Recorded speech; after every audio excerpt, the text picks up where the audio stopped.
The Dark Secrets of George Torres' Grocery Empire. On June 2007, George Torres, a wealthy Californian living the high life, faced a shocking downfall. Accused of racketeering by the FBI, his empire unraveled with 59 charges, from tax fraud to murder. But was he truly a mob boss or the victim of an obsessed LAPD cop? Well, join us as we unravel the badass life of George Torres. George Torres, a prominent individual hailing from Southern California, led an opulent lifestyle. He presided over a thriving grocery enterprise that had flourished over the course of 25 years. At the age of 50, his net worth approximated $200 million, and he was celebrated as a self-made entrepreneur. However, a pivotal moment arrived in June 2007 when his life underwent a dramatic transformation. He was apprehended by the FBI on charges of racketeering, alleged to have operated his grocery business as a front for a criminal organization. He found himself confronted with a total of 59 charges, encompassing offenses such as tax fraud, the exploitation of undocumented immigrants, extortion, and even accusations of involvement in homicides. He was depicted as a mob leader, concealing his illicit activities behind his business. However, from the defense's perspective, this case revealed an overzealous LAPD cop's obsession with taking Torres down. They argued that he was a hard-working businessman who had his roots in South Central and helped his community by providing jobs and affordable prices.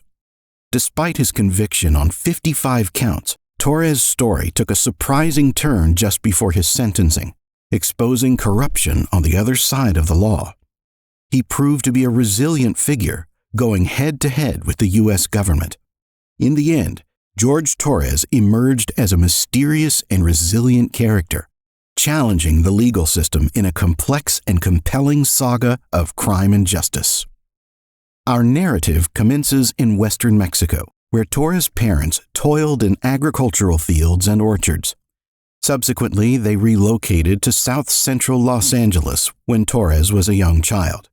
His father had a job driving a produce truck between Mexico and California. Torres was a hard-working young lad. He left school in the 8th grade to help his father. He watched as his father's business, Crown Produce, grew. In the early 1980s, Torres decided to venture into the grocery store business. He bought a run-down building near the University of Southern California and spent $500,000 renovating it into a grocery store. This market, known as Numero Uno, was soon making up to $750,000 per week. He expanded the business, eventually acquiring 3 other supermarket businesses in Southern California. By middle age, he owned properties across the city, a ranch, and a private jet service. During this time, a more sinister industry was growing, the cocaine trade. In the 80s, cocaine started flooding into the United States, leading to increased addiction rates in large cities. Among the many people involved in this drug trade was Freeway Ricky Ross, a major player in the Los Angeles cocaine market. But the drug trade also had connections to Torres' grocery empire. It turned out that Torres' father was not just a delivery man. He also owned a brothel in Michoacan, Mexico. This gave the Torres family connections that would be useful later on. Rumors circulated that the Reynosos, a well-known cartel-connected family, had financed George Torres when he was starting Numero Uno. Torres was close friends with Rene Cruz Reynoso, who was involved in a produce business supplying Numero Uno and also smuggling tons of cocaine into the U.S. However, Rene's success took a hit when he was indicted in a murder-for-hire plot. This marked the first time the feds looked into George Torres due to his association with the Reynosos, but their investigation in the early 1990s did not yield enough evidence to file charges. The real trouble for Torres began with a controversial pardon by President Bill Clinton. He commuted the sentence of a convicted drug trafficker, Carlos Viñali. Viñali was connected to Torres through a family friend, Horacio Viñali. This led to the FBI investigating Torres and his associates. LAPD detective Greg Kading became obsessed with the George Torres investigation.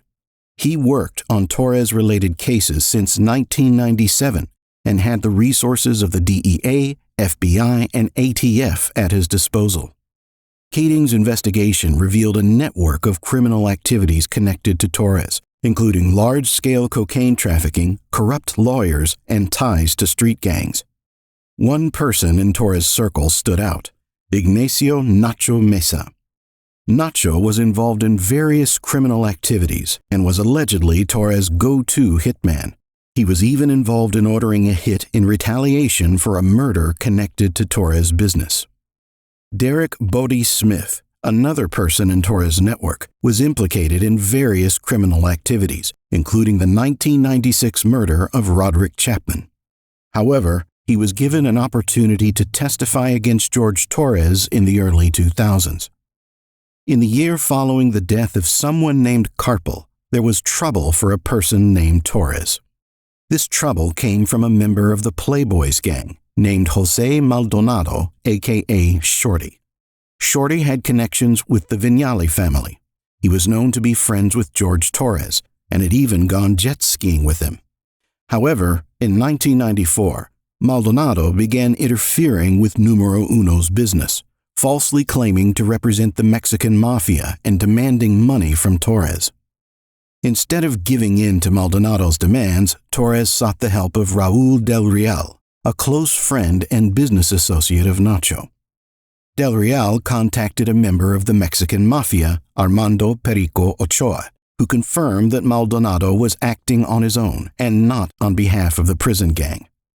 On February 9, 1994, Maldonado and his pregnant girlfriend were shot with an Uzi outside a barbershop.